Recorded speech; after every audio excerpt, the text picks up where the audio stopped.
Can you hear me okay? Yes? Okay, great. Okay, so yes, another rodent talk. So thank you very much to Alvin for giving a great introduction and clearly laying out why it's so important for us to have preclinical models. It's very obvious, you know, there's things we can do that we just cannot model in cells in vitro, in petri dishes, and there's things we just can't look at in our Gulf War patient population, and you need a complexity of a living brain to be able to analyse what's going on and understand how we can tackle it. So I did mention earlier, my background, my starting point originally is in Alzheimer's disease. I'm a molecular geneticist by training. Now I guess I'm more of a neuroscientist. And my experience in Alzheimer's disease is what got me working on Gulf War illness in the first place, because of the CNS aspects of Gulf War illness, cognitive impairment that is reported in so many patients. It seems to me like I and my team might have a role to play there with our experience coming from Alzheimer's disease. And as I mentioned earlier, we've done a lot of work in Alzheimer's. We've actually gone all the way through the process that I'm going to be describing to you today, to the point of having a drug in phase 3 clinical trials in Europe right now for Alzheimer's disease, which is based on just exactly the sort of preclinical research I'm going to be describing to you today. Alzheimer's was easy compared with Gulf War illness. You know, we had some very clear, I'm sorry Lee, I'm sorry. We had some very clear genetic causes. We have a relatively clean picture of folks as they progress into the disease and of how the disease progresses and what the various stages are. That, as you all know, is not what we're dealing with here. But I firmly believe that the approaches that we've been using and developing and that are now much more up to date, much more contemporary, faster, bigger, concomitantly more expensive, of course, but all of these approaches can actually get us to having treatments for Gulf War illness. So I did just want to put up this slide. This is one of my favorite slides, because it just gives an overall view of an approach using animal models, specifically in our case mice. We started working with mice. It was what we've been doing in Alzheimer's for so long with transgenic mouse models. It's what we do in our TBI research program as well.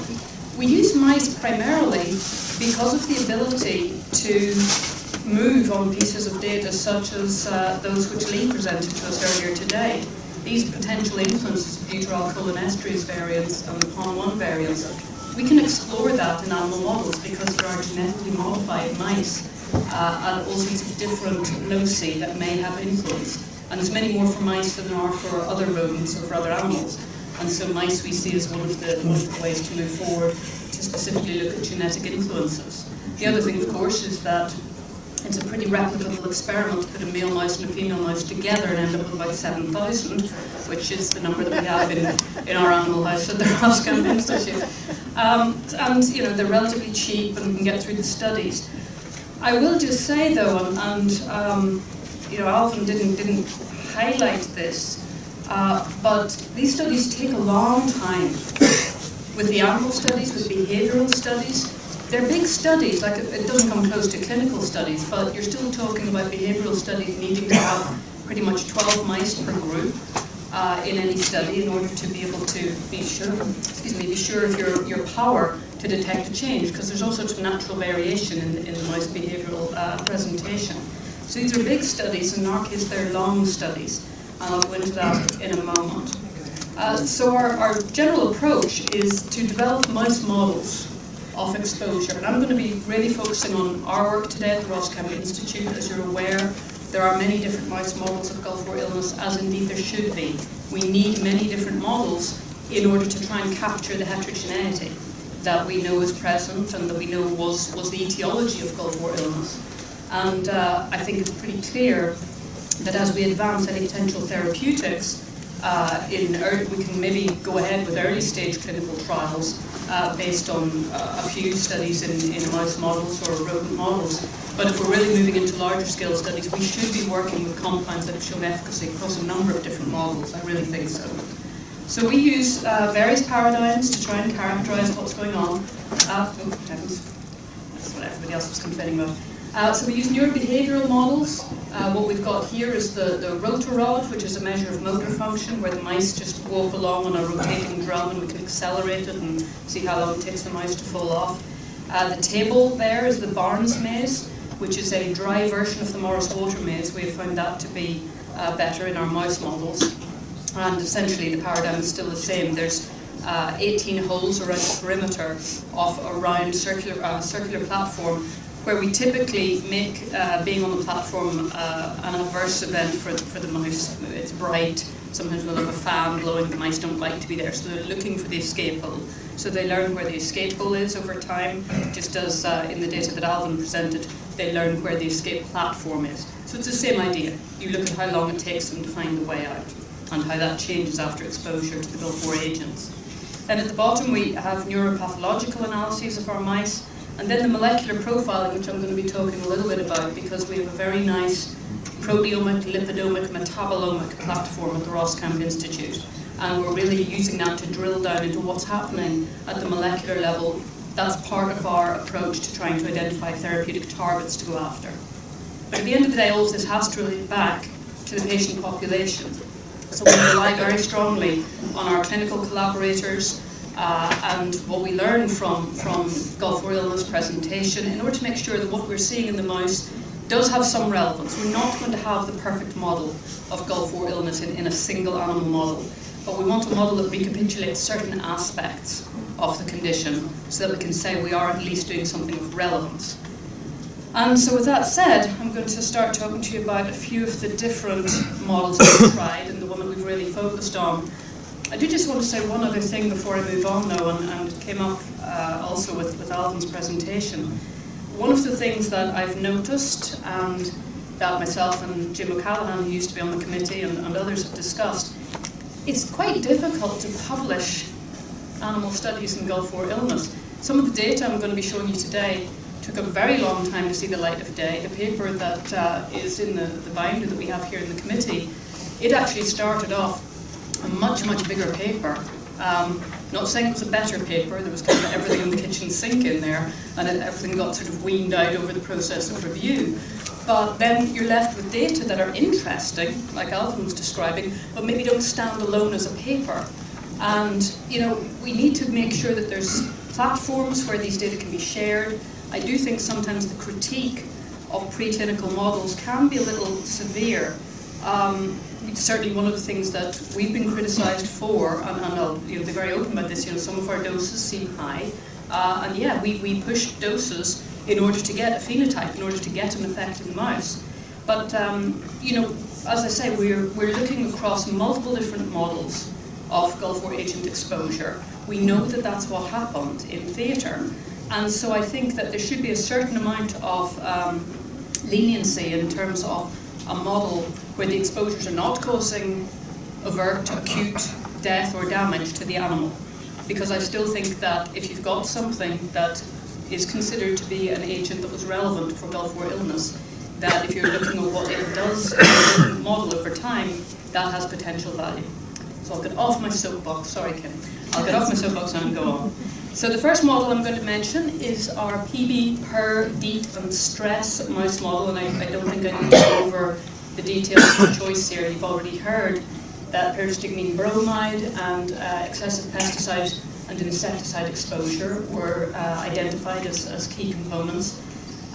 Also, just in the lab, easier for us to start modelling whenever we first began our Gulf War illness work, easier for us to start with these type of models rather than start looking at potential exposure to uranium or sarin. Not so easy to do in the lab. So this is what we started off with, and we adapted this from the work of Abdul Rahman and Ashok Shetty and others in their RAT paradigm, and we essentially gave exactly their paradigm, PB orally, PER and DEET dermally, and then 5 minutes of restrained stress. And in these mice, they got a 28-day paradigm, and then we looked at open field to test for their anxiety levels. That's where the mice are essentially just in an open circular field. If they stay around the perimeter and don't venture into the middle, it's an indication, in mouse language, it's an indication of anxiety if they don't venture into the middle of that open field. Rotarod, I mentioned to you, that's the rotating drum, and then Morris water maze. And I'm just going to go very quickly through this. We did see some anxiety effects with this model. We were looking at the mice just right after the 28 days of exposure. We didn't see any effects on cognition. We did see some effects on pathology. Here what we're looking at is a marker called GFAP, which is a marker for astrocytes, glial fibrillary acidic protein. And you can see that in the control mice in blue versus the exposed mice in red, we saw a significant increase in GFAP. I don't know if it's going to be effective. No. We saw a significant increase in GFAP in exposed mice. The top panels are the cortex, the lower panels in the hippocampus. And this is a feature that we have seen consistently in our animal models, as you'll see as I move forward.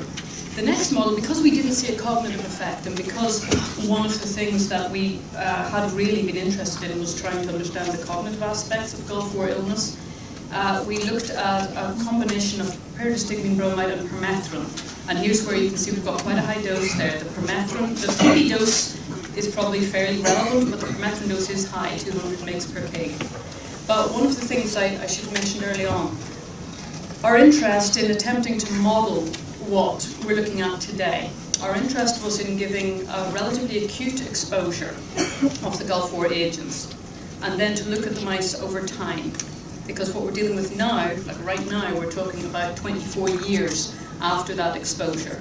And we haven't yet looked at any repeat exposures as other researchers have, but we have followed our mice out to very extensive time points, as you'll see. So I've kind of put a lot of things into this presentation just to kind of present an overview of our preclinical platform, which is, I think, what Kim wanted me to do. I hope so. Anyway, so we gave the mice PB and permethrin for 10 days. And then this was the paradigm for experiments with these mice. We did the open field test for anxiety at day 15 after exposure, open field, followed by Morris water maze, followed by euthanasia at 150 days, so 5 months after exposure. So this was our first approach to looking at a fairly chronic time point, at least in the light of anything else that had been done at the time. So these are the open field test results. And just to explain what you're looking at in the graphs here, the mice are evaluated over a 15-minute period, and the performance in each 5-minute period has been blocked. So the first 5 minutes, then the next 5 minutes, and then the final 5 minutes. And on the left 2 graphs, we're looking at the total distance travelled, and the right 2 graphs are looking at the time spent at the perimeter, which, as I mentioned, that's a measure of anxiety in a mouse. I hesitate a little bit with some of these mouse paradigms because I think there can be a lot of over-interpretation of what does it mean when a mouse does something. But this open field test is considered to be a measure of anxiety for mice. And what you can see there, really just to point out sort of the main event, is that day 30 in the bottom right panel, what you can see is that the exposed mice in red are spending a greater amount of time, and I'm pretty sure that was significant. I've lost an asterisk there. But it was significantly different, significantly more time spent at the perimeter than the control mice, suggesting that there were some anxiety behaviours. And you can also see, if you look at the bottom left graph, that they also travelled much less. They essentially went to the wall and stayed there. So this is suggestive of some sort of behavioural effects of the PB and permethrin exposure. And this was a fairly short time. This is just a month after exposure. But then whenever we looked at the Morris water maze, the same water model that Alvin used earlier, you can see that we did see differences in escape latency over time. So days are shown across the bottom on the x-axis. And you can see that at the beginning, actually, the exposed mice seemed to be doing better. They were able to find the escape platform in a shorter time frame than their matched controls. But over time, that changed. And when we get to day 115, their escape latency on the left is a little bit higher. And then when we do the probe trial, which is where you take away the platform and see how long the mouse stays in the area where it hopefully remembers that the platform was, you can see that in the bottom right graph, the mice are spending significantly less time in that quadrant. So this suggests that we're seeing a cognitive effect of PB and permethrin exposure that is present at, in this case, about 4 months after exposure. And again, I'll just reiterate, it was 10 days of exposure, and then nothing else bad happened to the mice other than that we made them do these tests. Then if we look at the GFAP neuropathology, again, we see a very similar effect to what we saw in the PB permethrin deton stress model. Again, we see a significant increase in GFAP in the exposed mice compared to controls. And then another thing that we looked at in these mice, so this was 5 months, mice that we euthanized 5 months after that 10-day exposure. And I mentioned that we have this proteomic platform. So essentially, what we're able to do is take the brains of the mice or the blood of the mice, and we can analyze all of the proteins that are present. We can do qualitative and quantitative analyses so that we can see what proteins are present in the exposed versus unexposed mice. We can see quantitatively how they change between those two groups, exposed and unexposed. And then there are nice tools that are available to analyze protein data. The tool that we use is called Ingenuity Pathway Analysis, and it's a software that is based on the scientific literature, and it essentially links together genes or proteins that are known, that have been published, to have a relationship to one another, so that at the end of the day, when you have your data from your mass spectrometer that gives you your list of proteins that are changing significantly between the Gulf War model and the controls, instead of just having a list of proteins, you can upload to this database, and then you can get information on what the anticipated functional effects are of those protein changes. So we can see whether or not the proteins that are changing might be involved in inflammation, or in lipid metabolism, or in mitochondrial function. And I picked those three for a reason, hot spoiler. So we looked at these, and these are the data from the brain. I don't know if you'll be able to read those, but you can see these are the biological functions that were significantly different in the Gulf War agent exposed mice, PB plus per exposed mice, compared to controls at 5 months after exposure. So we've got lipid metabolism high there on the left, molecular transport, cell death, cell cycle. We've got the inflammatory responses, immune responses. If we move to plasma, we also see inflammatory markers. Lipid metabolism is in there again. And this was nice from the point of view of us looking at this as a model for the human condition, because there have been data over the years, plenty of data, about potential immune and inflammatory differences in the Gulf War veteran patient population. And so, together with our GFAP data, we thought that this actually suggested, along with the cognitive data, that this is a relevant model for Gulf War illness.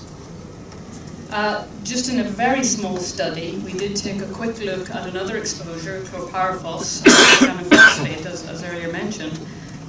In this model, it was a very short study, and the mice were actually older when we gave them the exposure. This was really just a pilot to see what we would see with chlorpyrifos. And we gave it alone or in combination with pyridostigmine bromide and permethrin. And we looked at them very acutely in this study, 3 days after exposure. Double cortin is a marker for neurogenesis, and I don't know it clearly, but I've got graphs coming. You'll be able to see that there are differences there between the control and the CPF alone or the combination exposure. When we looked at synaptophysin, which is a marker for synapse activity and synaptic function, you can see in the controls across the top, if you compare them with chlorpyrifos on its own, you can see that there's significant differences in the hippocampus. It's significantly reduced. Same with the combination effects. And the astrocytes, again, GFAP, we can see significant differences there. And if I actually go to the graphs, you can see that although there were some instances where chlorpyrifos and chlorpyrifos with PB and permethrin appear to do the same thing, as in the case of the double cortin in the top left, when we looked at GFAP, we actually did see differences between chlorpyrifos alone and chlorpyrifos in combination with pyridostigmine bromide and permethrin. We didn't see anything with IBA1, which is a marker for microglial activation, which is really the gold standard for neuroinflammatory pathology. And this is a consistent finding of us that at this time point, 5 months post-injury, this is the chlorpyrifos model, but in our other models, we do not see IBA1 staining in the 5-month time point, which is very interesting, and we still don't know what that means. And this is obviously another question that reviewers come back to us with: how do we see astrocyte activation and yet we don't see microglial activation? And we don't know the answer, but we think it's probably really important. And the fact that we do not yet know exactly what astrocytes do for a living is probably part of the answer. You know, astrocytes are important in blood-brain barrier control, transport across the blood-brain barrier, maintenance of it, vascular maintenance, mitochondrial function. There's a whole bunch of things. So we actually think that that difference is quite important, and we really want to drill down into that and understand it better. So then going back to the PB-PER model, which is where we saw our effects at 5 months, we saw cognitive effects, pathological effects, and we saw those nice proteomic changes in both the brain and the blood. So we decided at this stage that we were going to focus on that model and really characterize it with much more depth and chronicity. First of all, we translated from the strain we had been using. We were using a mouse strain called CD1, which is not a particularly commonly used strain. So we translated to the more common C57 black 6 strain, which is really the strain that people in general use in mouse studies, and it's also frequently a background strain in transgenically modified animals, so that's another reason to move to this strain. When we did that, we did modify our dosing slightly, because of the dose that we had been using with pyridostigmine bromide, we did see acute toxicity in the CD1 strain, which, in the C57 strain, which it turns out is known to have particular acetylcholine susceptibilities, and so we dialed it down to 0.7 mg per kg, and we were able to stay with the 200 mg per kg permethrin. And again, I'll reiterate, we don't see any acute effects, any toxic effects of those doses in the mice. And as I mentioned, we wanted to mimic the experience of Gulf War veterans and really look across the lifespan for mice. Just as with the rats, it's usually about 2.5, 3 years in the lab. And so beginning with our 10 days of exposure, we have evaluation of cognitive testing, neuropath analyses, and omic analyses. And we've looked at 5 months, 15 and 16 months, and we're just wrapping up our 22-month study, which I do have a little bit of data from. I don't know if anybody else has been foolhardy enough to do studies to this length of time. I think it is highly relevant for the Gulf War patient population in terms of treatment. We don't want something that works right back here immediately after the 10 days of exposure. We need something that works much further down this scale because of where our veterans are today. So we think this is very relevant.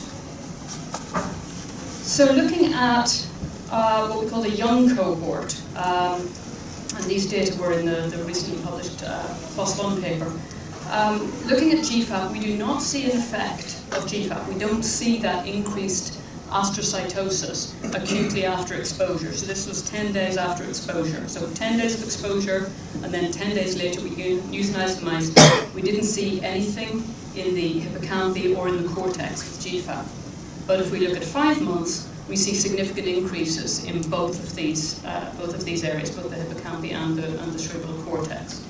I don't think I put everything in here. We also did see markers of neurogenesis being reduced. I think they ended up not going into the paper. We did see decreased synaptophysin. Yes, here's the synaptophysin data. And you can see that with synaptophysin, we did see an acute effect. This is 10 days post-exposure. We saw significant reduction in synaptophysin, and we saw significant reduction still at 5 months post-exposure. Then when we looked at the cognitive performance, the top graph is the 5-month data, and you can see that the exposed mice are taking significantly longer to find their way out of the Barnes maze. That's the dry platform tabletop that I described to you. And then the bottom graph is from 15 months and 16 months after exposure. So you can see that we have a persistent cognitive deficit in this mouse model.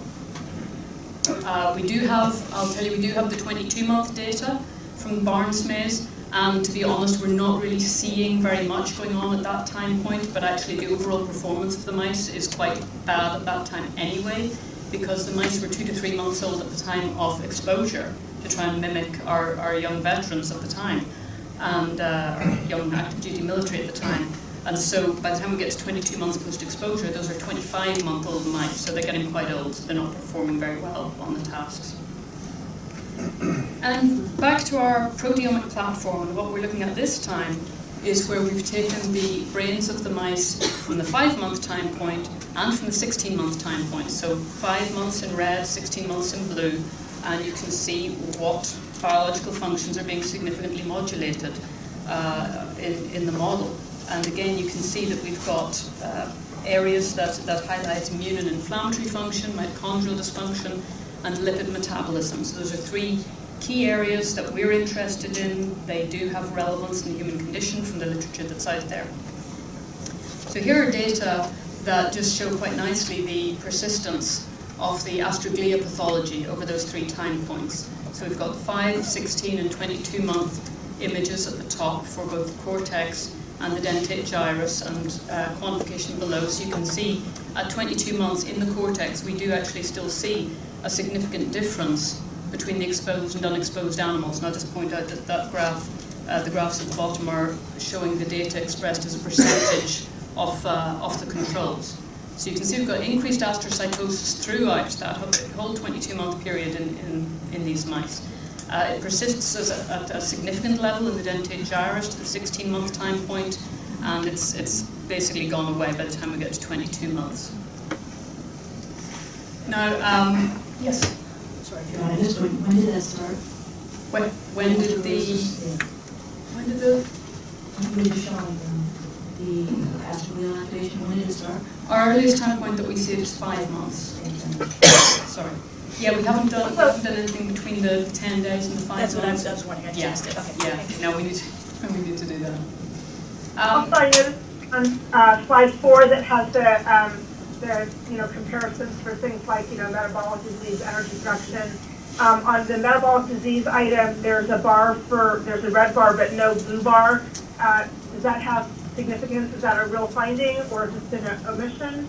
No, that was real, Beatrice, but I need to go back into the knowledge-based software to find out which proteins are assigned to those biological functions. But no, that was real. Whatever it is that IPA classifies as metabolic disease, we only saw a significant effect at 5 months, not 16. There was no blue bar at all? No, because all we're showing here are those that had a significant effect by IPA analyses. So these are all of the significantly modulated biofunctions. Okay. Yeah.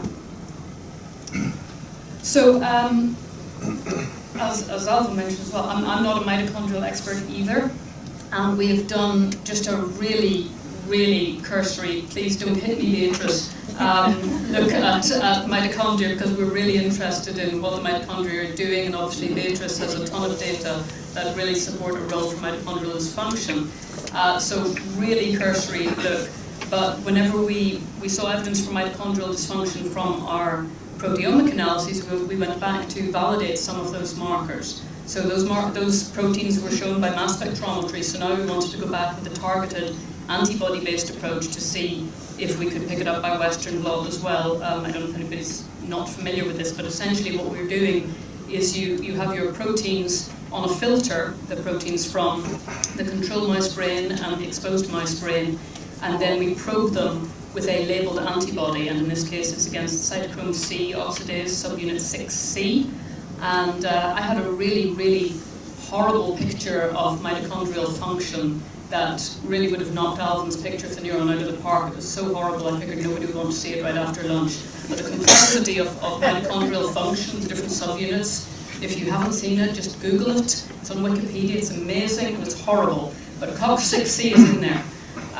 So anyway, what we look at here is the intensity of the band that we see. And you can see very clearly there, without the quantification even, that we've got a significant reduction in the mice that were exposed to PB and permethrin compared to controls.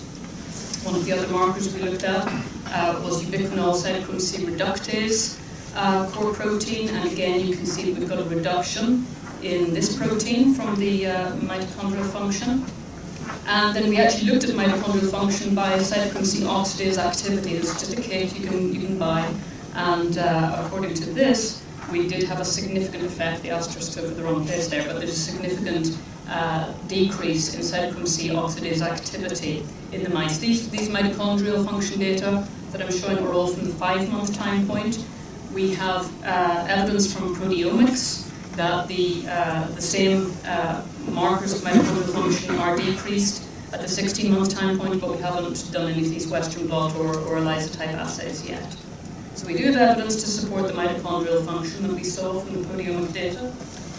Then moving on to lipids, we've also been developing a lipidomic platform. This is largely the work of Dr. Leila Abdullah in our group, and she's done a lot of work on lipidomics over the last few years. Essentially the same as proteomics. We're now able to look at all of the lipids. The thing I really like about lipid analyses is that in the case of the protein analyses, everything is relative. It's the proteins in the exposed mouse versus the proteins in the control mouse, and it's all expressed as one relative to the other. The lipidomic data actually use internal standards, so we get actual amounts of each of the lipids that we're looking at. And that's important from the point of view of any biomarker panels, and I'll come to that in a second. So this is where we've looked at the different phospholipid species. In this case, we're looking at phosphatidylcholine and sphingomyelin 5 months post-exposure. And you can see that we've got significant increases in the brains of the PB and per-exposed mice in both of these domains. And pretty sure Leila has published these data, yes she has, and the paper goes into much more detail about all of the different lipid species that are responsible for these total results that I have here. Changes in lipid metabolism might be reflected in peroxisome function, because that's the main site of lipid metabolism. So what we're looking at in this image is catalase staining, which is a marker for peroxisomes. And you can see that in the DG, in the top two panels, we have a significant increase in catalase staining in the exposed versus control mice. And so that may indicate that peroxisomes are being upregulated because they're failing, and so the system is saying, okay, we need more because the lipid metabolism just isn't happening the way it needs to. Again, a lot more work to be done to understand what all of these data mean. And then at 16 months post-exposure, we actually see some differences. We see that some of these lipids are going down. Previously, we showed that PC and SM, which are the first and third groups on this top graph, they were going up at 15 months in the brain. By 16 months, they're going down. This is actually something that has been reported in other conditions. I think it's been reported in diabetes and certainly in other conditions where there can be an early accumulation of phospholipids, and then over time, that deteriorates and we actually end up with a decrement of lipids. Interestingly, our exposed mice by 16 months, they are getting to be significantly thinner than the other mice. There's significant weight loss in the Gulf War agent exposed mice by this time point. So there's clearly something going on with lipid metabolism. And looking, sorry. Yeah, does this correspond with the GFAP? Yes, I was just getting to that. Sorry. Yeah. In a way. For the weight loss, have you assessed the degree to which it is fat versus muscle loss and bones? No, we haven't. That's a very good idea. Yeah, we need to do that. Thank you. So I was thinking more of the astrocytes actually the muscle in this. We do have a correlation with that. I'll come to that in a second. But yeah, so and then looking at some metabolomics here, we're looking at free fatty acids, and you can see we have a decrease in the free fatty acids in the exposed mice versus controls, decreases in a lot of other metabolites here as well. If you look at the top right panel, what we're looking at there is the AA to DHA ratio. That's arachidonic acid to docosahexaenoic acid. And in this little slide here, which is a bit complicated, but essentially omega-3 and omega-6 fatty acids, which most people have heard of these days, thanks to GNC and whoever else, these are fatty acids that we acquire largely through our diet. And in general, it's a bit of a broad brush statement, but in general, fatty acids that contain arachidonic acid are typically associated with pro-inflammatory responses. And those that contain docosahexaenoic acid are typically associated with anti-inflammatory. So in other words, you want the DHA, you don't want the AA. And if we look at the next slide, which is what Kim was referring to, we're looking at the AA to DHA imbalance that happens in mice, and this is 5 month data. We see the same thing at 16 months, even though we actually saw a decrease in the phospholipids. The shift in the AA-DHA balance is the same at both time points. We have more arachidonic acid containing lipids than we do DHA containing lipids. And on the right you can see the astroglial pathology that goes along with those time points. So there may well be a relationship here. I was just saying to Kim earlier, these things, I've identified mitochondrial function, I've identified inflammation, I've identified lipid metabolism. These things aren't operating in a vacuum, they're all related. So the lipidomics plays into the inflammation. The mitochondria, of course, drives everything that's happening in the cell. So these are just 3 targets, but they're all interrelated. And hot off the press, literally, late last night, I got these data from Leila, who was scrambling to get them together for me for this meeting. This is now looking at plasma. One of the other areas that I mentioned right at the start is about trying to get biomarkers for Gulf War illness. It's a no-brainer. If we had an objective biomarker panel for Gulf War illness, it would be very nice and very helpful to the veterans suffering from GWI. And we're not expecting that would be a simple one protein or one lipid in the blood. It's going to be a panel, quite clearly. This is why I'm excited by the lipidomic data, because it's actual values, actual amounts of lipid, as I mentioned earlier. That means that instead of needing a pre- and post-blood draw situation, as we might in the case of traumatic brain injury, you get somebody at baseline and then again after they've had a concussion. Obviously we can't have a situation like that for Gulf War illness, but we might be able to identify the normal ranges of particular phospholipid species, and then we can identify when folks are out of range because it's an actual objective amount. So what we're looking at here are loads of different phosphatidylcholines, ethyl phosphatidylcholines, lysophosphatidylcholines.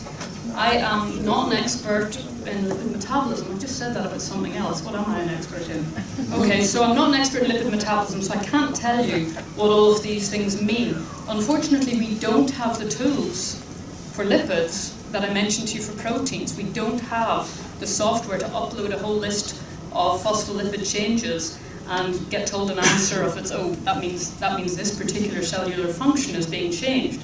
But we do have folks who are expert in lipid metabolism, and if any of them are here, please contact me afterwards.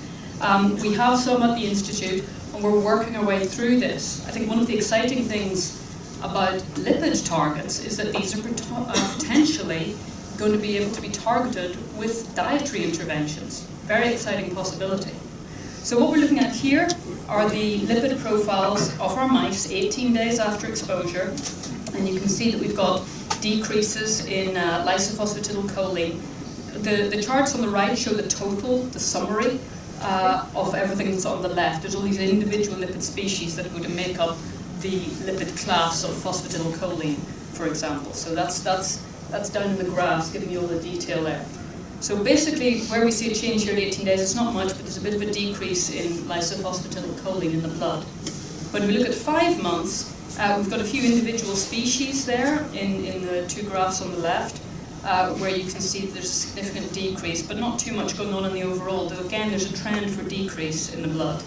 And then at 16 months, we have significant changes again, phosphatidylcholine, lysophosphatidylcholine, a lot of individual lipid species that are going down.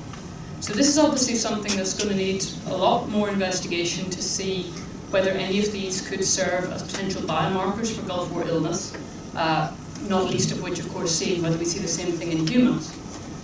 Just a word of caution or a caveat to this. In a different study, I'm looking at a cohort of about 300 troops pre- and post-deployment to Afghanistan, and we've done lipidomic analyses in those guys. And we're looking at how their lipid profiles correlate with traumatic brain injury, post-traumatic stress disorder, TBI plus PTSD, and controls. In those individuals, these species in general are all going down as well. So I'm sure there's going to be individual species that can discriminate between all of these different diagnoses, but we're going to need to do a lot of work to get that specificity as well as the sensitivity that we're able to pick up here. So we're going to need to look at lots of different populations in order to identify something that's unique to Gulf War illness. So just to summarize then, we do seem to have some plasma biomarkers of exposure to Gulf War agents from our mouse studies that are evident at chronic time points. Again, I'll just stress again, these are, in the plasma, those data went out to 16 months. 16 months after a 10-day exposure, and we're able to detect changes that are specifically associated in our model with exposure versus non-exposure to pyridostigmine, bromide, and permethrin. So we're very optimistic that we might be able to get plasma biomarkers for Gulf War illness. Then in our models, we're obviously going after therapeutic approaches, and we're targeting inflammation, lipid metabolism, and mitochondrial function. And just as a proof of concept, I'm just going to give you very brief data, because at the end of the day, if we can't get a treatment out of this, what's the point in doing any of it? We're looking at a compound called anatabine, a small molecule. We've done a lot of work with this compound. It's actually derived from tobacco and plants of the Solanaceae family, like tomatoes, and related compounds. And it's actually been available as a dietary supplement for quite a few years. And the company who has been manufacturing it and selling it came to us with some ideas about how they thought it was working, and they asked us to investigate it. And when we investigated it, we found that it's actually a very potent anti-inflammatory, very potent NF-kappa B inhibitor. And we went on to demonstrate its efficacy in mouse models of Alzheimer's, traumatic brain injury, EAE, the EAE mouse model of multiple sclerosis, and tauopathy. And I'm sad to say that probably because we were publishing those papers, the FDA stopped them selling it as a dietary supplement, because they said, this isn't a dietary supplement, this is treatment. They hadn't been saying that, to the best of my knowledge, but anyway, so it's taken off the shelf, causing an uproar in the 200,000 people who were taking it for their joint pains and so forth. And the company's now pursuing it as a pharmaceutical. Anyway, that's all to one side. We were looking at anatabine in the Gulf War model, and these are mice that we waited until 5 months after exposure. So we waited until we knew we had a signal with our PB and permethrin exposure. And at 5 months after exposure, if you remember, we saw a significant effect on glial astrocytosis. We saw a significant effect on cognitive function. And the results I'm showing you here are from mice that were 5 months at the time they began treatment. We treated them for 2 months, and you can see that the only group that is doing significantly badly in the Barnes-Maze test of cognition is the mouse group that had PB and permethrin. The mice treated with anatabine are doing as well as the controls. So we seem to have addressed the cognitive function aspects that were present at 5 months. And then when we look at pathology, here's the GFAP pathology in the mice. And I don't know how clear it is for you on the slides of the sections. The bottom right is the exposed mice treated with anatabine. I think you can probably see by eye that it's significantly less than the PD per above. And certainly in the quantification you can see we've had a significant impact on the inflammatory pathology, the astrocyte pathology in these mice. So just to finish up, we have ongoing clinical studies for the plasma biomarkers. I have a collaboration with Drs. Krengle, Golier, and Dr. Sullivan here to get samples from various trials that they're running and from the Fort Devens cohort that they spent so much time on before. I've talked to Nancy about getting samples from her as well. We really need to expand on that. We are working in Sarasota. We've decided that we need to have a strategic plan for our own clinic at the Roskamp Institute, because there's clearly a need, because we have folks travelling to us hundreds of miles to be seen at our clinic for Gulf War illness, and we are not Gulf War illness clinical experts, but they are coming to us. And so we're recruiting folks there, and we have a specific plan to expand our clinic to address military and veterans' needs. So we're collecting blood samples from anybody who consents that we can add them to our proteomic and lipidomic profiling and see how that correlates with their various different clinical presentations. And then as regards to the translational research, of course, hand in hand with that, we continue our work with the mice. We have a very wishful idea, very, very idealistic impression that if we can get a mouse profile and a human profile in the blood and see where there's overlap there, then we're able to look in the mouse brain that goes along with that blood profile. So maybe we'll be able to infer something about what's going on in the human brain when they have that profile. That's obviously a little bit pie in the sky, but you never know. We will look at that. And therapeutics will keep going with validating all the other targets we're identifying. All of this is facilitated by the consortia in Gulf War illness, by the collaborations that are ongoing. Again, not to kick my Alzheimer's history, but the Gulf War field, the Gulf War illness research field, is so incredibly collaborative compared to the Alzheimer field that I'm very optimistic that we will be able to move forward together. And with that, I'll just acknowledge my collaborators and consultants. Alvin and Dr. Ashok Shetty are consultants on some of our grants. Julia, Maxine and Kim are actual collaborators. Our funding is from the VA, the CDMRP and the Roskamp Foundation. And I will specifically mention Layla, who really has driven our lipidomic platform development. Jim Evans, who used to run the omics facility up in Boston and retired to Sarasota, and after about 5 days I think he decided he couldn't retire, so he came into the Institute, and he is now our go-to guy on the lipidomic interpretation. And Zukra, who's Zukra's doing her thesis defense later this year. Her entire thesis has been on Gulf War research, and everybody else who was part of generating all the data that I just had the pleasure to present. Thank you.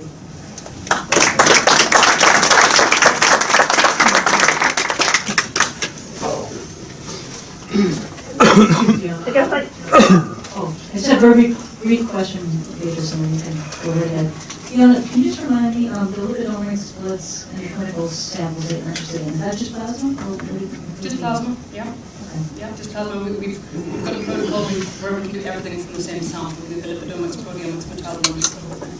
Fantastic. Yeah. You can have our blood.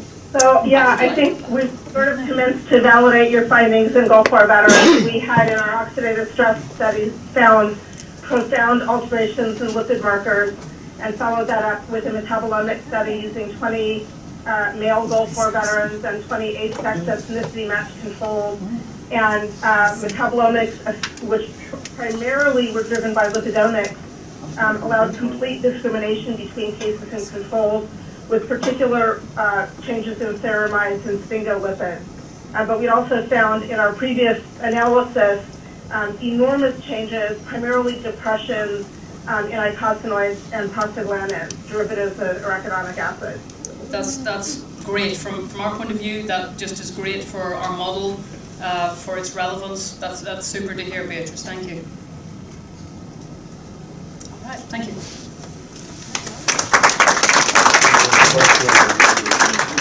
So we still have a couple of minutes.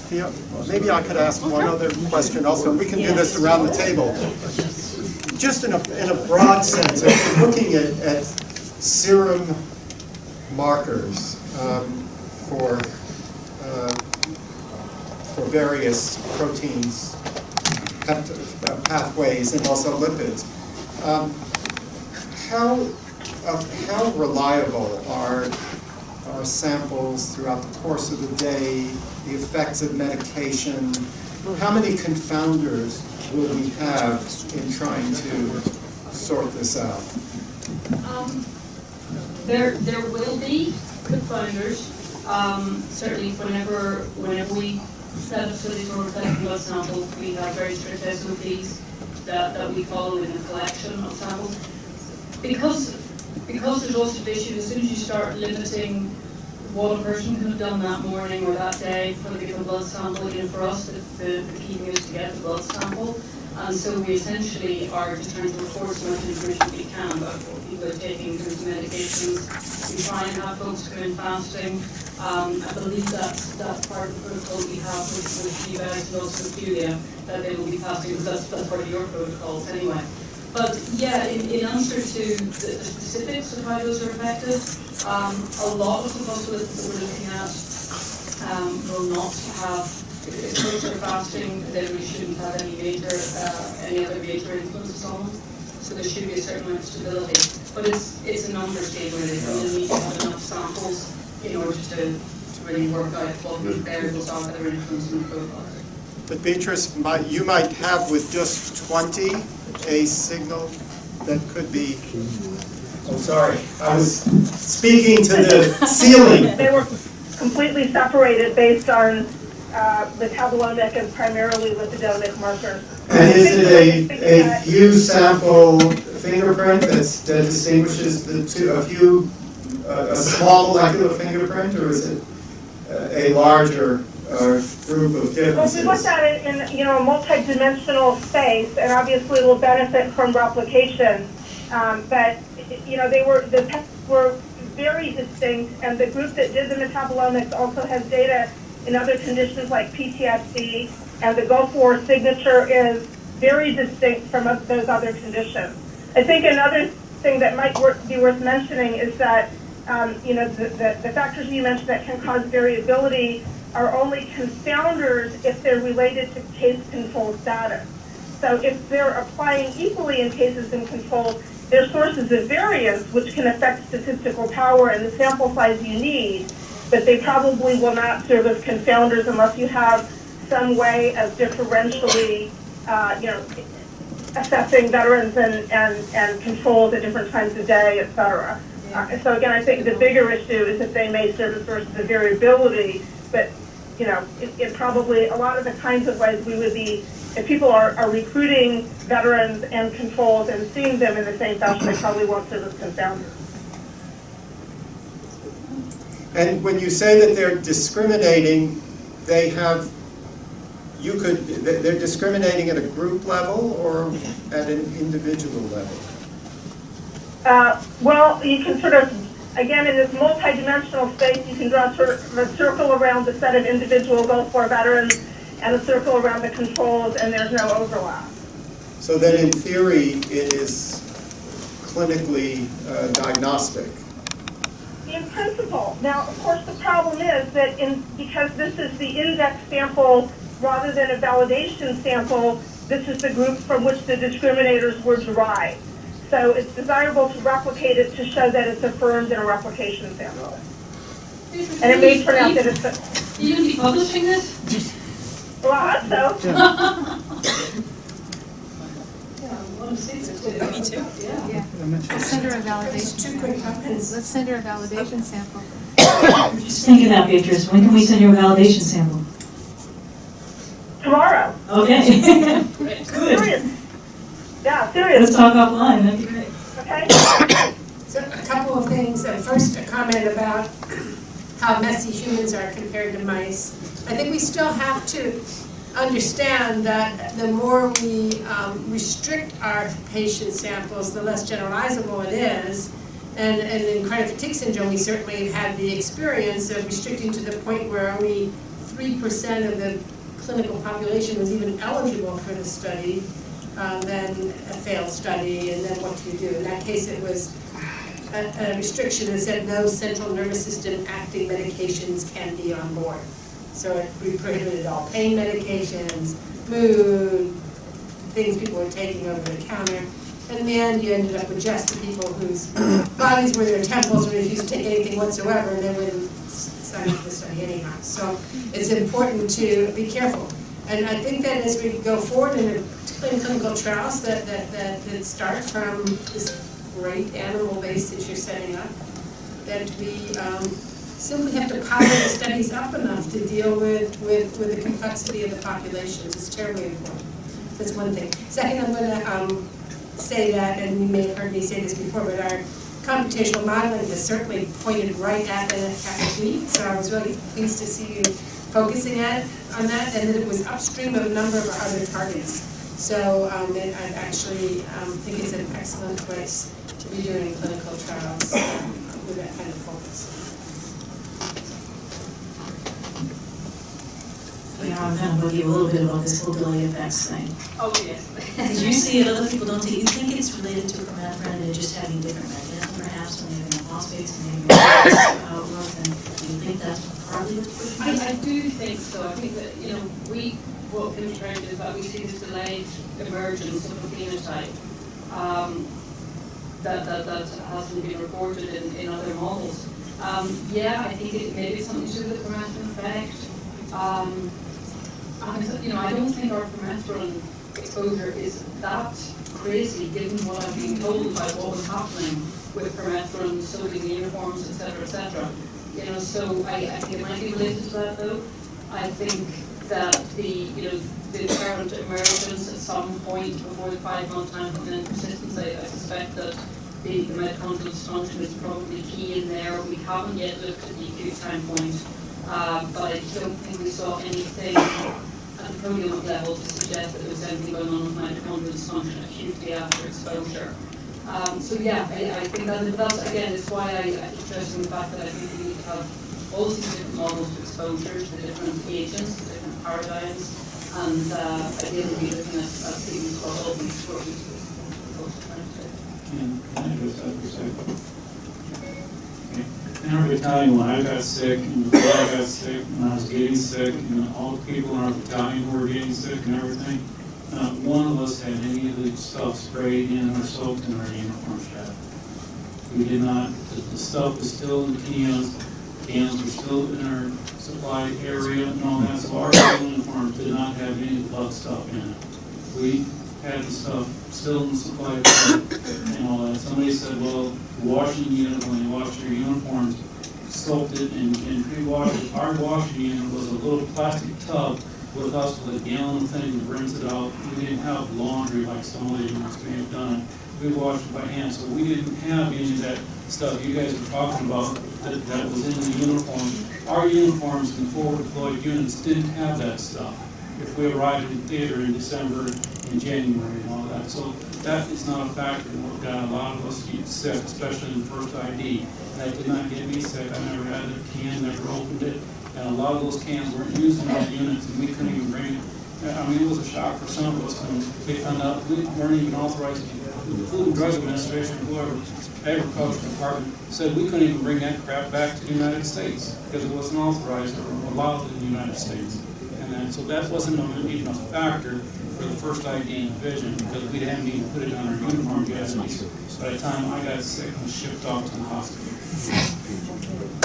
Thanks, Jim. I think you're reflecting that people have different exposures and probably different effects on that, so that's good to hear.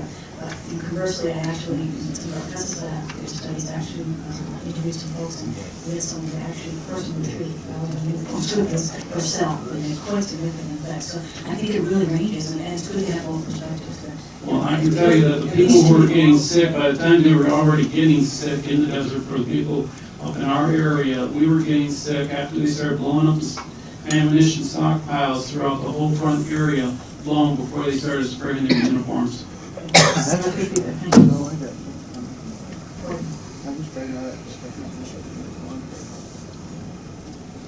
Excellent.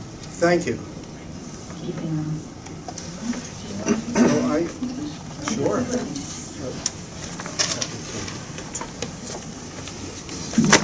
So I'm delighted Roberta Wedge is joining us. I thought it would be helpful at our first meeting together to review again the ongoing, I guess, almost completed task of the Institute of Medicine to engage on Gulf War illness research activities, along with the broader question of the whole landscape of illnesses that may be associated with Gulf War deployment. Ravi is a Senior Program Officer of the Institute of Medicine of the National Academies of Sciences. We soon will change the name. And at the Institute of Medicine, she has really been the person who those of us at the IOM look to for support, for wisdom, for judgment, and for practical help in getting so many of these studies successfully completed.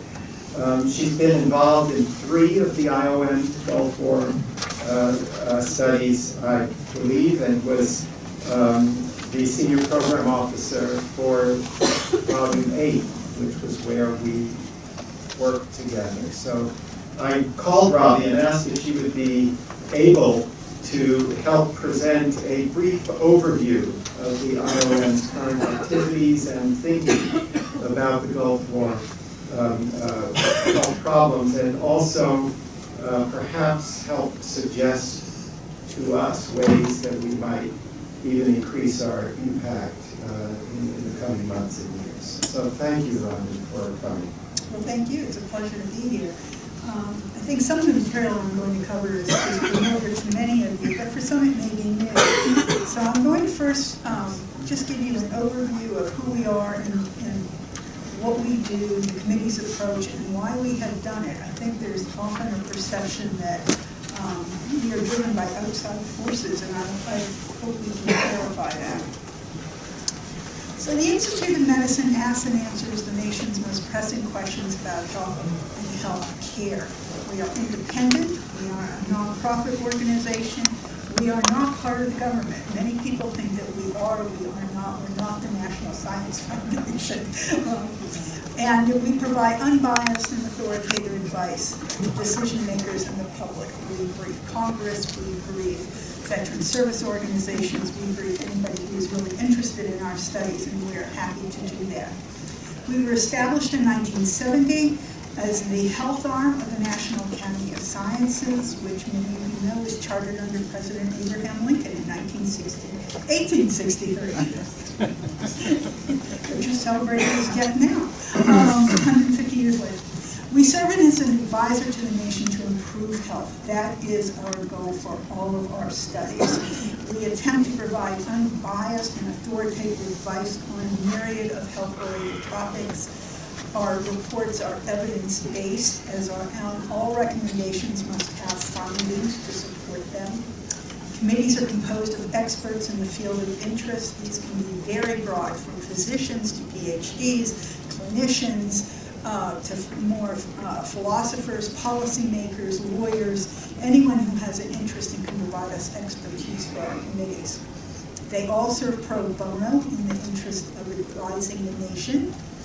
We provide a neutral venue for open dialogue and discussion, which is one of the reasons we have closed sessions. So, and I can speak from experience, some of those closed sessions can be highly acrimonious, and there are many topics that we discuss, but our goal is always to get the information out there and to have a frank discussion about what the data say.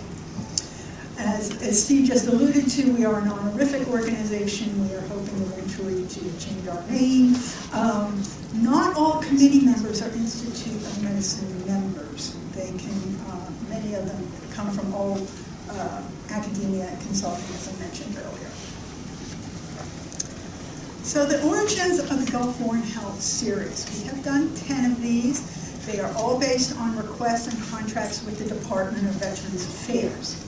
There were 3 laws that actually empowered us to do these studies. Many of you are familiar with these: the Veterans Program Enhancement Act of 1998, and almost simultaneous, the Persian Gulf War Veterans Act of 1998 as well. Both listed out what they wanted the National Academy of Sciences, who gave the work to the Institute of Medicine, to do in terms of looking at veterans' health from the Persian Gulf War. The last act, the Veterans Benefit Act of 2010, was a little different, and that is the one that really expanded it to include some of the Gulf War veterans from the current conflicts post 9/11. And that one called for a review of chronic multi-symptom illness, which I'll talk more about later. These are the agents that were listed in the legislation that they requested that the National Academies of Sciences, the Institute of Medicine, to look at. There are 33 of them. They cover a variety of exposures, including organophosphorus pesticides, carbamate pesticides, the carbamate pyridostigmine bromide, which was used, of course, as you all know, as prophylaxis against nerve agent exposures. They looked at hydrocarbons, chlorinated hydrocarbons, things like permethrins, which was just discussed. We looked at repellents, other insect repellents, such as DEET. We looked at low-level nerve agents and precursor compounds, particularly serum and talc. Then we looked at synthetic compounds. Again, these are many chemicals that were assumed to be present during the Gulf War, although in some cases that's not necessarily true. But we looked at mustard gas agents. We looked at hydrazine, solvents, a wide variety of solvents. In fact, over 50 of those were looked at in Volume 2. We looked at sources of radiation, particularly depleted uranium, which is used in munitions. We also looked at environmental particulates and pollutants. Major ones there were oil fire, byproducts, combustion products, the use of diesel heaters, and kerosene heaters in the tents and the lodgings, and not the least, sand microparticles, particulate matter was a big agent. Then we looked at diseases that were endemic to the region, such as leishmaniasis. We looked at other ones, including malaria and things like that.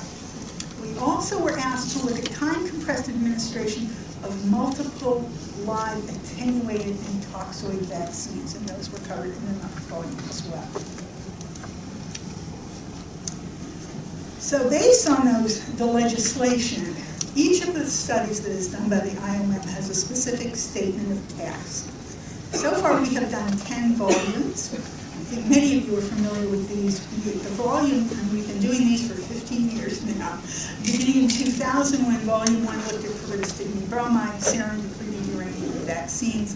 I won't go through all of these, but as you can see, this covered many of the 33 agents of exposure that was on the previous slide. However, there's ones I want to stress here. In 2006, volume 4 was a broader report. It looked at what were all the health effects that were being seen in deployed veterans to the Gulf War versus non-deployed veterans. And the idea for that committee was to go in without any preconceived notions as to what outcomes might be being seen in these veterans. So it wasn't exposure related, it was a broader category than that. That committee, as I mentioned, I'll get into this in more detail in a little bit, did not use categories of association, and I'll talk more about that. However, Volume 8, which was an update of Volume 4, did use categories of association. And again, we went in and looked very broadly across the literature, the epidemiologic literature, and said, what outcomes are we seeing in veterans who have been deployed to the Gulf versus in greater prevalence than those who are not deployed. Volume 10, which is ongoing right now, is an expansion of volumes 4 and 8. But there have been other studies that were also done that were slightly peripheral to the legislation. We have done other updates, including sarin in 2004. That also included an assessment of some new literature on organophosphate pesticides. And then in 2008, we did an update on depleted uranium. We have also looked at ALS in veterans in 2006, and two recent ones that are of particular interest are the treatment of chronic multi-symptom illness, which was done in 2013, and last year, just last fall, the case definition for chronic multi-symptom illness. I will note that the last one, the case definition, strongly recommended that the VA use the term Gulf War illness. I do want to also stress things that the IOM committee have not been asked to do, and we are bound by our statement of task that is in our contracts with the VA. We have never been asked to determine whether there is a unique Gulf War syndrome. So a lot of that information comes out of the Volume 4 and the Volume 8 studies, where we looked again very broadly across all the outcomes that were being seen in deployed versus non-deployed veterans, including symptoms and things like chronic multi-symptom illness, multiple chemical sensitivity, and other hard-to-define illnesses. We are also not asked to focus on broader issues such as compensation, and this is a really critical issue. We don't put committees together for that, and I think we would be pretty uncomfortable doing that. Although for other studies, for instance, PTSD and all, we actually have done together committees looking specifically at compensation issues, but that is not the case with Gulf War illness or any of the Gulf War studies. I'd like to go through the IOM study process and give you a sense of how we do our work. I think it's really important to understand what we can and we can't do given the constraints of the committee process. And this is true for all IOM studies. This is not unique to just Gulf War studies. All prospective members are looked at. They are members, they are experts in their field. We ask for solicitations for nominees from a wide range of people, including Institute of Medicine members. We have specific boards. We ask those people, including board directors, for suggestions. We ask for solicitations for experts from the general public. We often ask other academics, people who have served on previous committees who might be an expert and who would be willing to serve.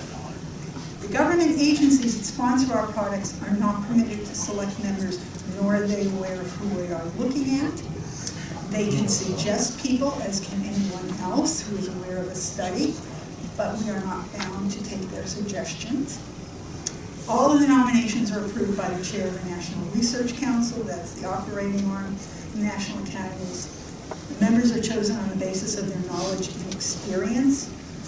And at the first meeting, we generally have a discussion of, we always have a discussion of perceived or potential conflicts of interest and bias.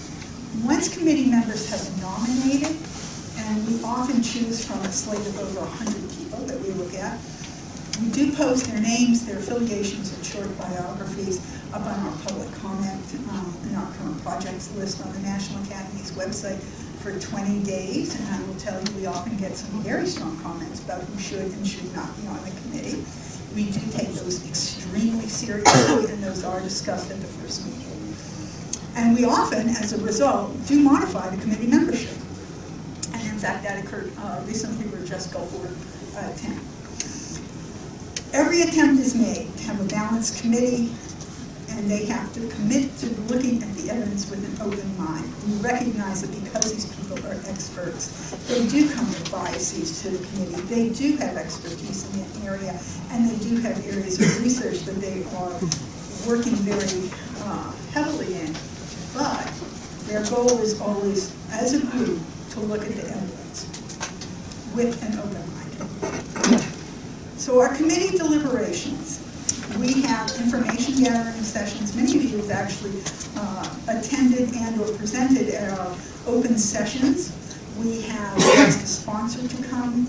We ask other experts. Dr. White, for instance, Dr. Golem presented at our last open session for the Gulf War 10 committee. These are open to the public. We send out advance notice to veteran service organizations and, in fact, individual people we know who are interested in attending our meetings. Other committee deliberations are always in closed session. As I said, this is a way to really sift through the data and come to a consensus. We post the upcoming meeting dates and agendas. Those are always posted at least 10 days in advance. We keep open microphones so that other people can participate via phone if they're not able to attend in person. I know many of you have done that in the past. And we post all the materials we receive from external people to our public access file. I think that's important to appreciate because the committee does try, we want to acknowledge that we received it so people can't say, well, I sent you and you never included or you didn't look at this. We are very conscious of that. We do try, and all the material is distributed to the committee, but anyone is welcome to look at it. As I said, we strive for consensus reports. And we do occasionally have dissenting opinions. They can occur, they can be resolved or acknowledged. We occasionally do put in short chapters or we acknowledge when not all of the committee agrees on a certain topic. The role of the sponsor, VA, for all of Gulf War Health, can attend our open sessions. They can provide suggestions for committee nominees, and we consider those along with everybody else's suggestions. We ask the sponsor at each meeting, at our first open session, to basically charge the committee to explain why they want the study done and what they hope to do with our results. Dr. Erickson presented for the Gulf War 10 first meeting. And we do ask them, we do go back and ask them to provide information to the committee in response to committee questions. Any responses we receive also go into the public access file. And we alert people when they submit data like that it must be open to the public, and we do not use information that we are asked to keep confidential. That does not inform the basis of our reports. So again, we try and be open and transparent about our process with the exception of the debates in closed session. The review process is also very critical to the IOM production of our Gulf War Health reports. We ask a group of peer reviewers to look at all the studies before they are released. These people have not been involved in authoring the report, and the committee does not know who they are when we receive the review, so it is entirely anonymous. We can have anywhere from 6 to 14, in some cases 20 reviewers for a study. We must address each and every comment we receive or explain why we didn't change the report to address that comment. The reviewers are actually selected by a higher person than the study director, such as myself. We send again a list of potential ones. We do, unlike putting a committee together, we do seek people out who do have particular biases, who are known to be particularly tough critics, because we'd rather hear about that during the review process than after the report is released. The review is overseen by internal National Academy monitors and coordinators. We cannot release the report until it has been signed off by our report review committee, which is composed of members of the IOM, National Academy of Sciences, and National Academy of Engineering. Once it's finalized, we contact the sponsor, let them know when it will be delivered. We set up a briefing. We set up a public briefing at the same time. The sponsor and Congress do get it usually 24 hours in advance, up to 5 days in advance of public release. And at that point, the only errors that get corrected in the report are factual errors. If we have miscalculated something, if we have put the wrong number in, we do not change the recommendations, and we do not change the findings, which I think is often disconcerting to some of the people who get our reports. So a little bit about our actual approach in putting together the findings and the recommendations. We look at all published literature. We do voluminous literature searches, including the gray literature. And by that I mean government reports, sometimes government data. Again, we try and indicate, and always in our reports, what the source of that information was. As I mentioned earlier, one of the things going into the committees, and volumes 4 and 8, I think, exemplify this, is we go in with no preconceived ideas of what outcomes we are likely to see based on the literature. So if it indicates that there's a spike in cardiovascular heart disease, if the data supports that, we will look at that for the report. But we don't go and say, based on this, if they were exposed to permethrin, I bet we're going to see X, Y, and Z. Sometimes it may be obvious if it's a nerve agent, yes, we're expecting to see some neurologic outcomes. But again, we're trying to look very broadly across all the literature and see what is there.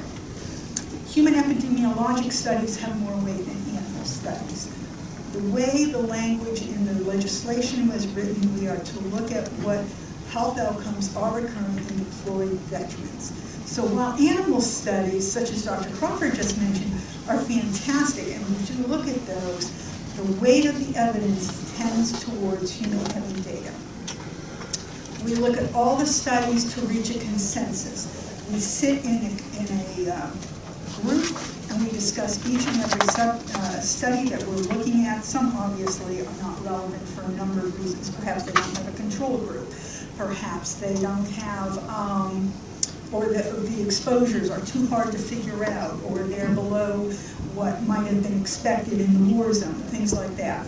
But our goal is always to look across the entire spectrum of studies, determine those key studies that will drive our findings. Supporting studies, often animal data, can be factored in there. I should note, though, animal studies alone are not sufficient, because, again, of the way our legislation is written, we are to look for effects that have been seen in the Gulf War veterans that were deployed. I should note that occasionally we do get information on occupational exposures in animals on the next slide. So again, our emphasis is on epidemiologic studies where there is a comparison of health outcomes seen in deployed versus non-deployed veterans, or veterans who were deployed elsewhere, such as Germany. We look at other studies such as brain imaging, studies on biomarkers, such as we just heard, looking for enzymes or neurotransmitters. Again, these are very informative, they are assessed, but in some cases, it is difficult to actually link those to clinical outcomes that would be used for diagnosis or treatment. We hope that research continues, and I'll talk about that in a minute. For some of the exposures that we look at, however, and pesticides are an excellent example, there isn't a lot of information, particularly on exposures that we're seeing in Gulf War veterans, so we do turn to outcomes that may be seen in surrogate populations. These are often things like occupationally exposed populations, pesticide applicators, firefighters in the case of combustion products, athletes for things like traumatic brain injury. These are the categories of association that are used in all of the Gulf War health studies, with the exception of volume 4, the ones that do use a strength of evidence approach. We use 5. These were originally based on the Agent Orange series of studies. Again, we look at sufficient evidence of a causal relationship. That is an extremely high bar to meet. There are very few health outcomes that we have that kind of information for. Again, what we try and do there is there's sufficient evidence, and we use basically a variation on the Bradford-Hill criteria for those of you who are familiar with those. We like to see a strength of association, preferably a dose-response relationship, a temporal relationship, i.e. the exposure occurred before the outcome, and biological plausibility, which is where animal studies frequently come into play. We look at the next category is sufficient evidence of association, where there's a good basis for, a good evidence base for exposure to a specific agent and a health outcome seen in humans. Again, not necessarily Gulf War veterans, if there isn't information on that, but in a human study. Limited suggestive evidence is a slightly lower bar. Again, these are often cases where there's one study that looks very promising, but we don't have a lot of other information, again, between an exposure and a health outcome in humans.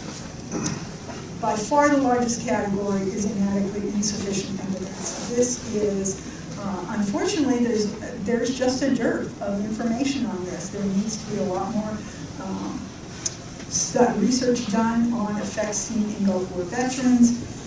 Again, this may be where there's conflicting information or just a lack of information. And finally, and this is a rare category as well, limited suggestive evidence of no association, where they have actually looked for a specific relationship between an exposure and a particular outcome and have not seen it. So I just want to go through two of the categories and what has been found as representative of those. These are findings from volumes 1, 2, 3, 6, 8, and 9 being last. So for a causal relationship, sufficient evidence of a causal relationship, the highest criteria that must be met. There is sufficient evidence of an association between exposure to benzene and acute leukemia and aplastic anemia, between exposure to sarin and a dose-dependent acute cholinergic syndrome, i.e. neurologic effects, between blast injuries and penetrating eye injuries and some long-term effects on a genitourinary organ, and deployment to the Gulf War. That was broadly written as volume 6 and PTSD. Further findings, these ones are sufficient evidence of an association, the next lower category. Benzene in adult leukemia, solvents in adult and acute leukemia.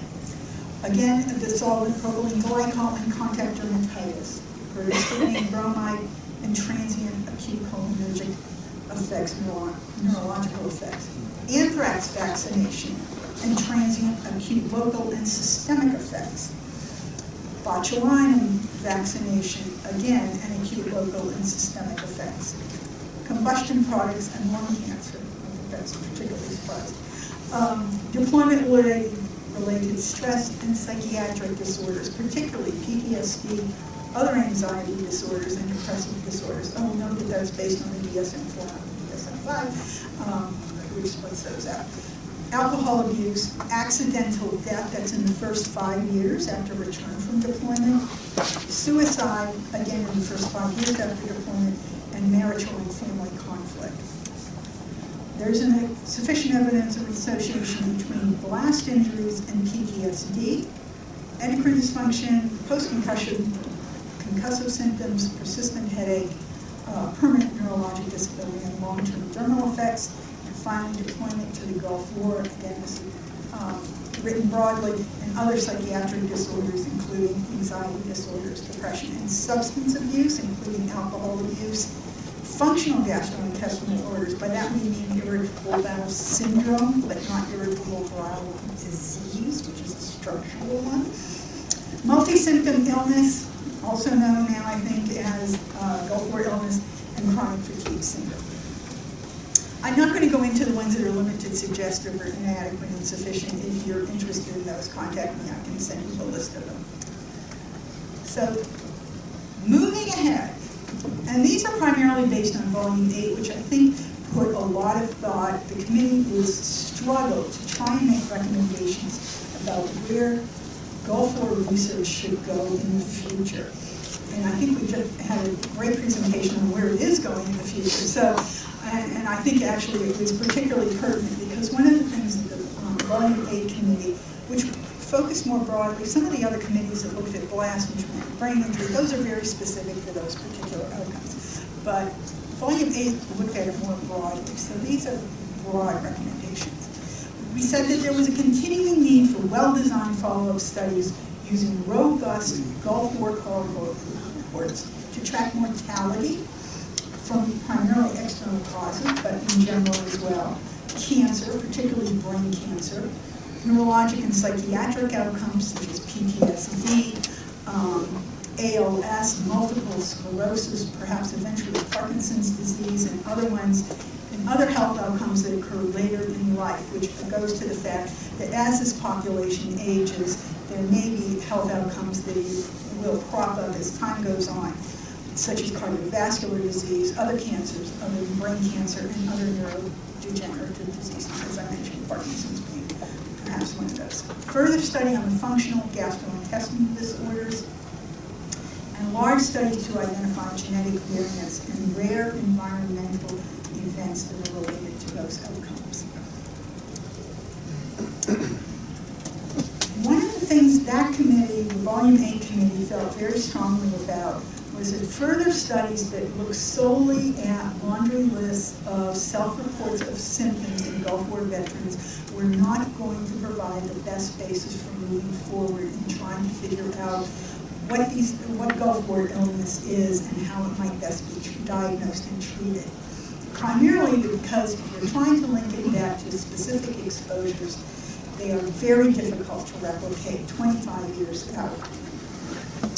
And indeed, the people were exposed, the veterans were exposed to virtually everything, with a possible exception of sarin. But again, as we just heard, it's very difficult to figure out who was exposed to what, where. Instead, we think that there need to be more rigorous studies to identify biomarkers. We've heard about those using genetics, molecular diagnostics, and imaging. These can focus on Gulf War illness syndromes, illnesses, and they may help with the diagnosis and ultimately the treatment of illness, even if they may be unlikely to identify a particular environmental cause, any one of the multitude of exposures that the veterans had while they were deployed. And with that, we'll open up if you have any questions. Thank you.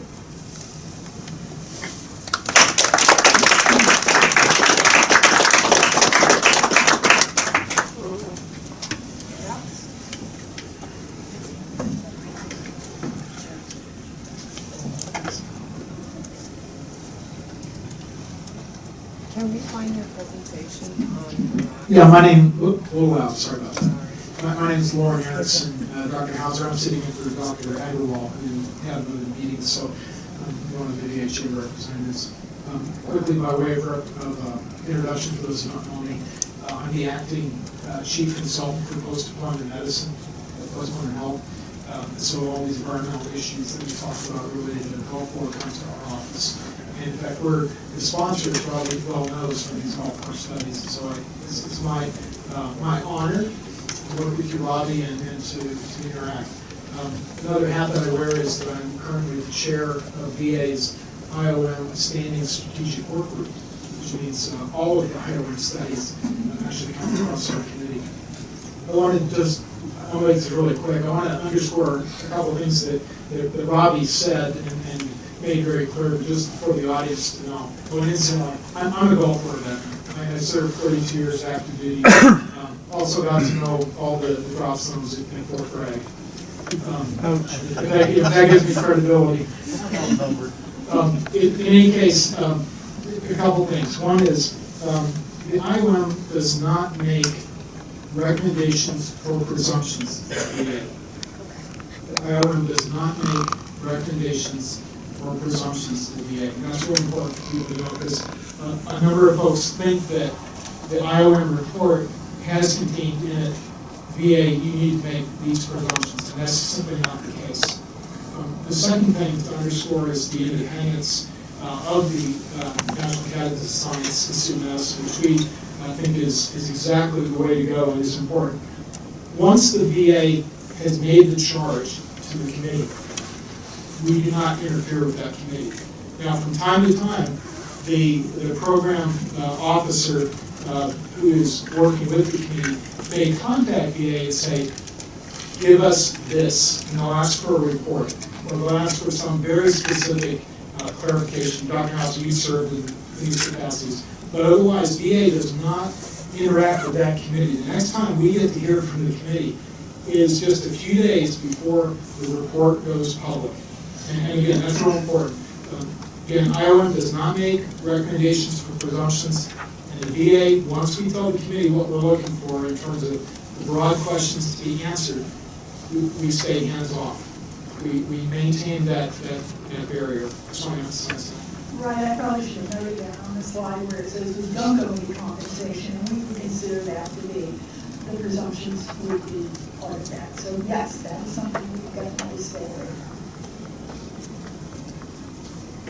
from. I wanted to make a comment on the further research recommendations about additional investigations based solely on self-report are unlikely to provide more information.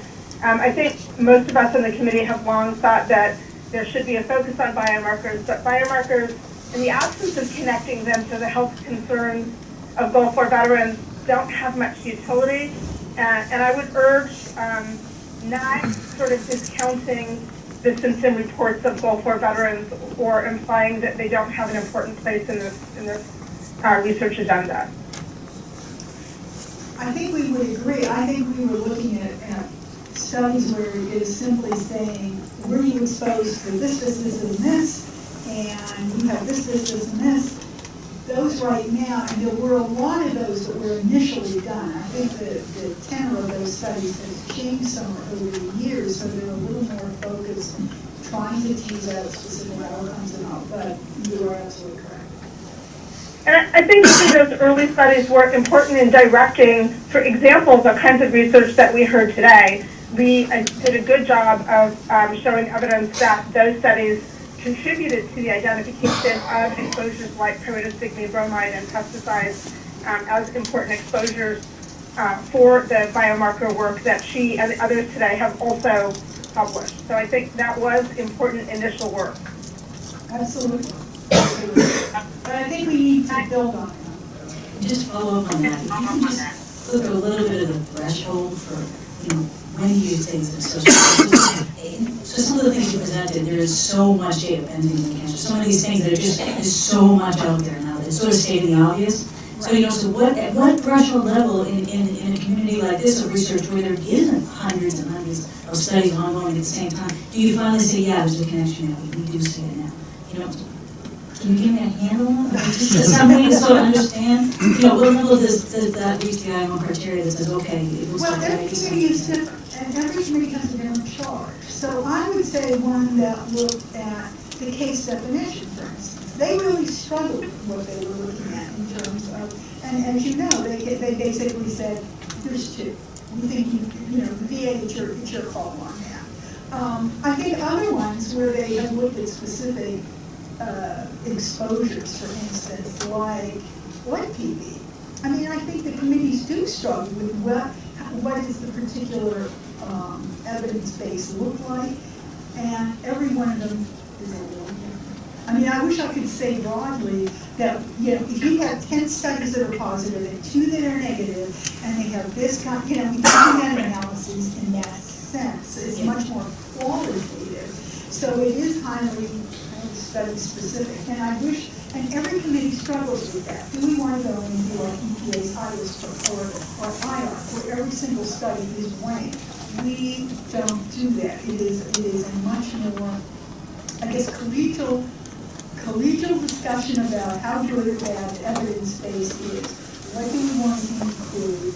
Why do we want, I mean, these are internals, why do we want to include that? And that's actually where it often gets very acrimonious, is, you have somebody who says, I really think if you have a certain, and I will give you a recent, for instance, we just did one on camp lesions because that one is fresh in my mind.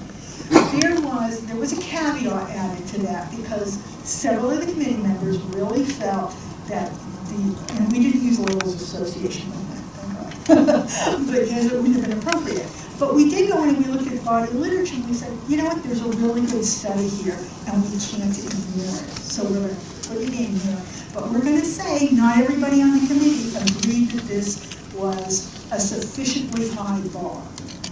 And that's true of all the Gulf War health studies too. But that bar is I sort of I had was the trying same to say, is it 2 papers or the 3 papers, Right, but I just think keep in mind that there's not a wealth of that many researchers doing Oh, this research. absolutely. There may be a couple of really good papers and they're finding enough. And I do think, and every committee looks at that individually, Yeah. and there are often committees that go, we're going to have this bar and it's extremely high, and here's why. And we do have to put, if I were the study director, absolutely, that goes in the report as to why we made that decision. There are other ones where they go, this is a really important topic, this is a really great paper, it's only, as I just said, we can't believe it, it's a really good paper, it can't be ignored, so we're going to put it in. But I'm guessing that's probably in limited suggestive at best. It is not rising to sufficient evidence, unless there is some other compelling evidence in there that would justify it. And so, yes, it is study driven and endpoint driven. That's helpful, thank you. So I sort of had the same question in part because, my 2008 PNAS paper essentially showed that pyridostigmine or the acetylcholinesterase inhibitors satisfied Hill's criteria, at least arguably satisfied Hill's criteria for a causal connection to Gulf War illness, and of course there's been a flood of additional supportive evidence since then. And yet my impression is that the IOM would not have reported that as sufficient evidence of a causal relationship. Well, again, I would say it's highly committee specific, but one paper that established, I guess the committee would have to agree that what you presented was indeed sufficient evidence of a causal relationship, not that you felt it was, I guess. Right, and I assembled the evidence that for each of the elements of Hill's criteria. I appreciate that. I don't know what to know. That's the way it shook out on the committee. Right. And again, the current committee, the Gulf War 10, we are looking again very broadly. We recognize this is the last of the Gulf War Health series of studies, and so we are trying to be very forward-thinking, not only look at what is presently going on, but we realize this is probably the last chance to think about what future research needs to be done that will move the science forward the best and really provide substantive support to the veterans. Hi, Nancy Huns. I had the pleasure of serving on a committee, the Gulf War Committee, the Productivity Committee. It was such an interesting experience as a committee member because there were content experts on the committee, and I would call them process experts on the committee. And when you talk about acrimony, I found it an interesting process, and I can say that while I think it's probably the best way to approach the problem, it's not without its own problems. Because the makeup of the committee really does matter. And in the end, we aren't computers analyzing everything. We are humans, and we bring our biases, our beliefs, and our perceptions to the table. And so I can see where the reports have been particularly that rightfully so, justifiably so too. And yet it is, I think, the best exercise we can go through to thoroughly review and understand what we know, what we don't know, and what we need to know to get where we want to be. And that's the bottom line of what we're trying to do with this process. Much as the report that this committee generated not very long ago, trying to handle that very good things. So thank you for your perseverance through all of this. I know it's not always easy. We like to think we're infallible, but sadly not. But you're absolutely right. It is, every committee is different, and you never, ever know going in what the committee is going to do. And if I did, it would be actually a very boring job, but it is endlessly amazing how people will, how 3 of 5, 12 people can look at exactly the same paper and come up with 12 different approaches, and our goal is always to get consensus on how to treat that paper. That is always our goal. It would be interesting for the IOM to sometime do an experiment where they assign 3 different IOM committees to address the same issue and see what the inter-committee reliability was. Yes, it will. And that's as far as that'll go. I like that. Somebody would have to pay for it big time. Jim, do you want to say something?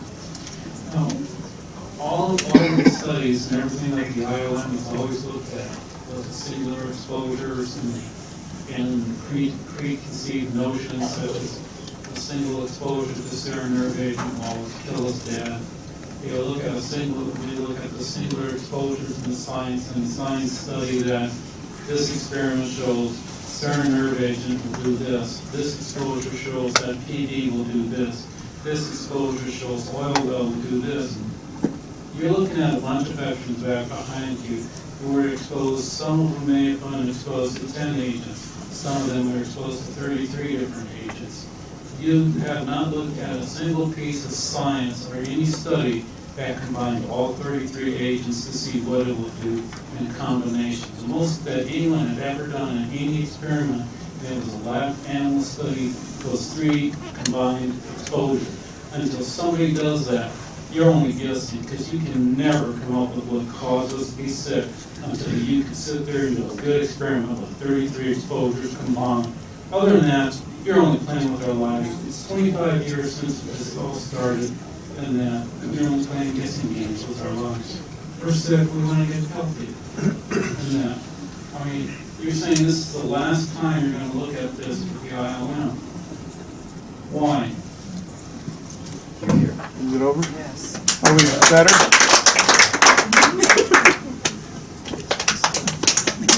Address that? Legislation can be changed. It's not up to you. Yeah. Yes, that is absolutely, that is not up to us. I know it's not up to you, I know it's the law, but legislation can be changed. That is certainly. Well, maybe I could say a word about this, Jim.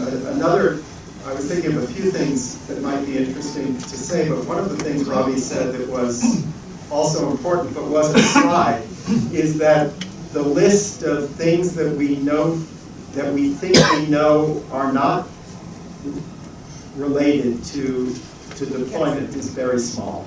It is very small. Yes. So it is, and also the IOM has stated that multi-symptom chronic problems are associated with deployment. And perhaps I think, Jim, your statement, which is so important, argues that more science needs to be done to nail this so that we know what's going on.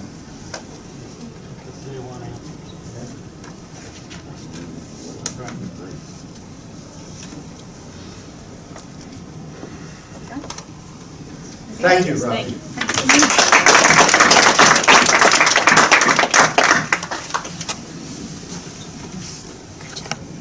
Do people need a break?